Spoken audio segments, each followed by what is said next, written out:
Cross live to Abeokuta, the Ogun State capital, where our correspondent Kazeem Olowe is standing by. Kazeem, what is the situation report from Ogun State? Well, thank you. The exercise has been concluded in Ogun State, and the winner has been declared. The APC candidate has been declared the winner of the exercise, while the PDV candidate, who happens to come from the same local government and the same town with the governor, is the closest rival. The margin of victory is just 13,915. The third political party that is coming on board is the ADC coming behind, and ADC is being supported by the by a chieftain of APC, a former governor of the state, talking about Ibikunle Amosun, and that political party is coming behind the PDP. But looking at the conduct of the exercise, the security situation was a bit fair, because if not for the intervention of security, what actually played out in some parts of Ogun State, it was a very, very serious situation, because we had the issue of violence in Ogun East, Iperu and Ikene, to be specific, issue of ballot box snatching, and of course, vote buying also came up, but for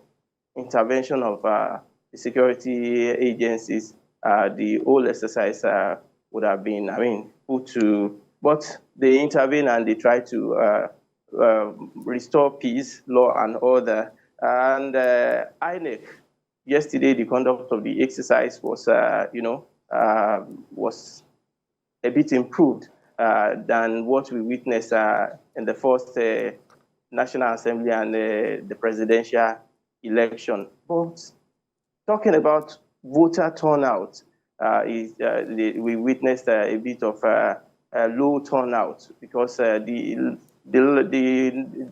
exercise that was conducted 3 weeks ago was recorded about 611,000 people coming out. But this time around, if you look at the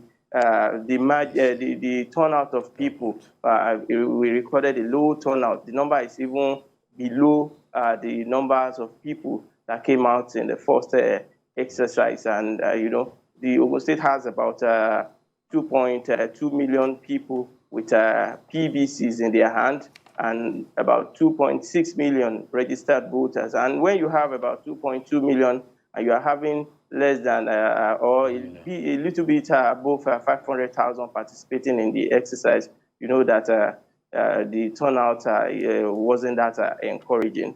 But after the announcement of the winner, the agent of the PDP is insisting that those areas where violence were recorded and they had to cancel the exercise felt that he wasn't pleased, and he said they may need to approach tribunal to seek redress.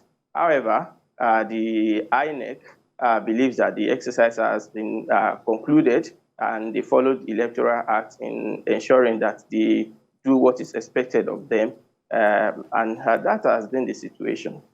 So it's another 4 years now for Governor Dapo Abiodun. What have we heard from him about his promise for the people of Ogun State? Well, immediately after the declaration, we went to get reaction from him, and he said, he dedicated the victory to the people of Ogun State, believing that it was the people that supported him for him to emerge this time. Don't forget that when he came on board in 2019, the margin then, the number of margin was about 20,000. So this time around is 13,915. So you see that it's even lower. And he said, well, he holds this to the people of Ogun State who believes in a style of leadership, and he's not going to let them down. He promised inclusive governance, promised to be just, equitable, fair, and transparent. And he also say that most of the project, and even all the project that is currently embarking or working on, is going to ensure that he completes them, and is going to use the opportunity of having APC president that is closer to the region and closer to the state in facilitating more development to the state. So he feels this is good for him, and he feels that this is good for the state. And he also promised that he's going to perform better than what he did in the first term, in his first term in office. Now let's look at what transpired, especially in Ogun East. It will seem like a surprise that the candidate of the PDP trounced the governor in some of those local governments in Ogun East, which is the senatorial zone of the governor. How surprised were you, some of your colleagues, that it turned out that way? Well, it was a bit surprising because you know the governor is incumbent and he is from Ogun East as well. But another factor that plays out is that people say Ladi Adebutu, a candidate of the PDP, is also a known politician in that axis. And don't forget that both of them, they are from the same local government and they are from the same town, very close. That you can only count number of houses of between Adebutu's house and Dakwa Biodun's house at Ikperu in the Kennel local government. So both of them they are from Remo axis of Ogun East. So both of them they are strong in that area, and the Ladia Adebutu springing surprise this time around.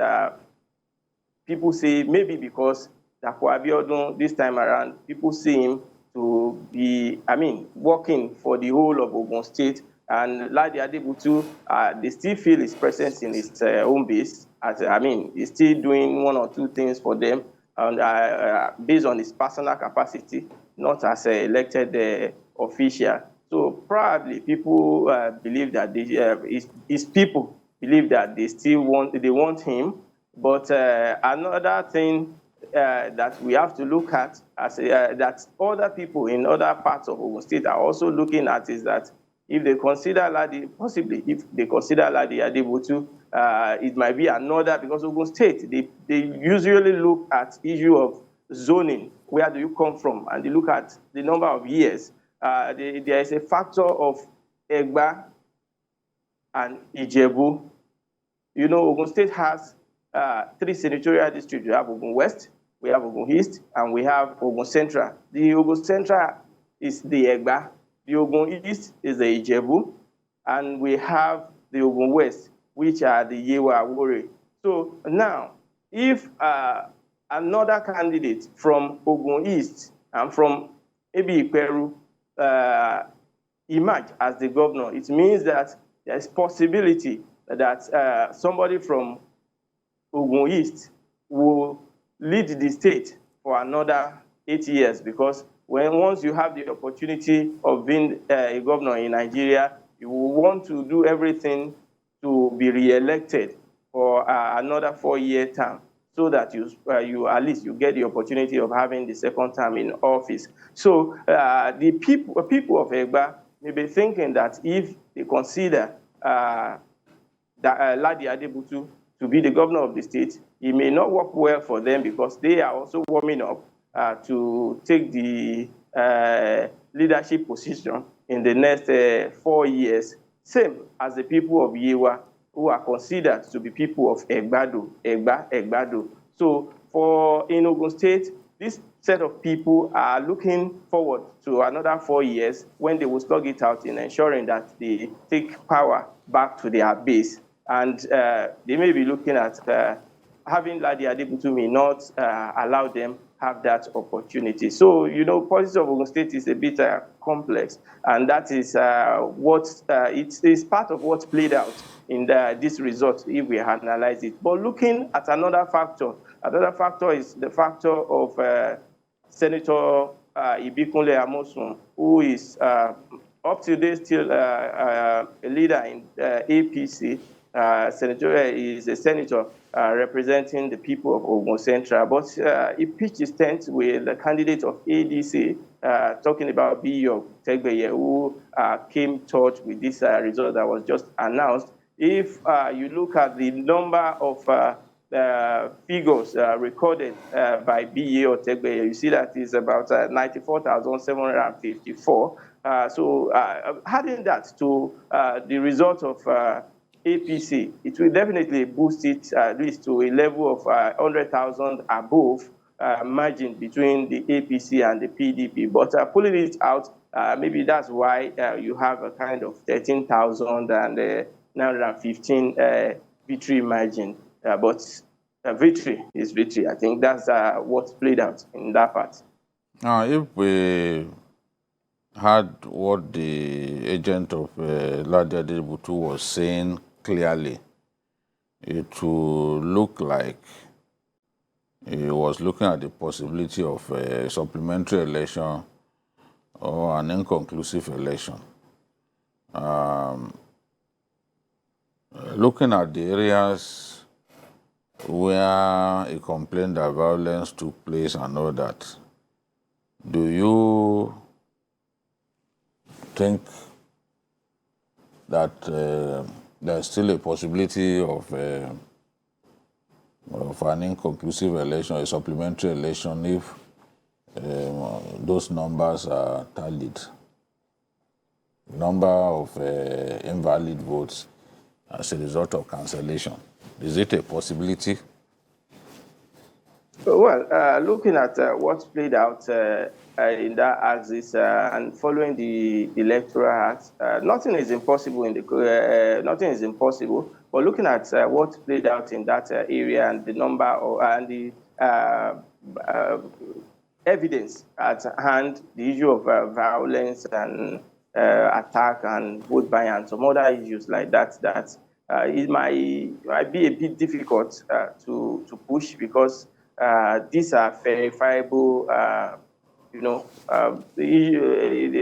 Ekweru, people have to take, even someone like me, we have to take cover. I have to take cover with my cameraman when this issue started. And these are, it's not that it happened in just one polling unit. It happened at different polling units. So in that situation, Electoral Acts and the laws guiding the election specify what people are expected to do, what the officials are expected to do in those areas. So believing that possibly they should do another, supplementary election and some other things, well, they may need to prove it beyond reasonable doubt at the tribunal, but it might not be easy, because in a situation where they have recorded evidence of violence and some other things like that, it might not be easy to prove, but there's nothing that is impossible. There are suspicions that Otumba Gbenga worked against the governor. Is there any substance in that? And what, if that happened, what could have caused it?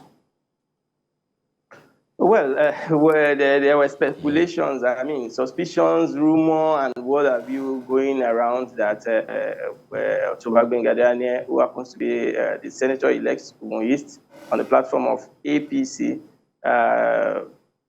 worked against the candidate of his party. But that cannot mean, we don't have concrete evidence to defend that. But what we are hearing, what people are saying, the rumor is that he possibly did that because of 2027. People believe that politicians, they plan ahead. People believe that politicians, they think beyond the current time they are operating now, that So the suspicion is that the former governor and the incumbent, after completing the second term, may want to contest as a senator representing Ogun East, and having him on board may affect the chances of him getting the ticket to continue on that seat as the senator representing that senatorial district. So all these are speculation, all these are rumor. It can be verified, and there's no concrete evidence to defend it. But these are what people are saying is going around. We can't claim that we are not hearing, but because as journalists we have to come out with facts and concrete evidence. So that's why one cannot say it authoritatively that that's what played out. However, these are what we are hearing. And when you look at the area in contest, and Otumba Gbengadania is a factor in Ogun East, and people are also that. And when you look at the result, also that's why people are like, if Otumba Gbengadania is actually standing, the margin, the number of victory should be more than this. But no evidence to defend this, and that is why we cannot say it authoritatively to say that is what played out. All right, Kazeem Olowe for us there in Abeokuta. Thank you very much for that update. Do have a great day ahead.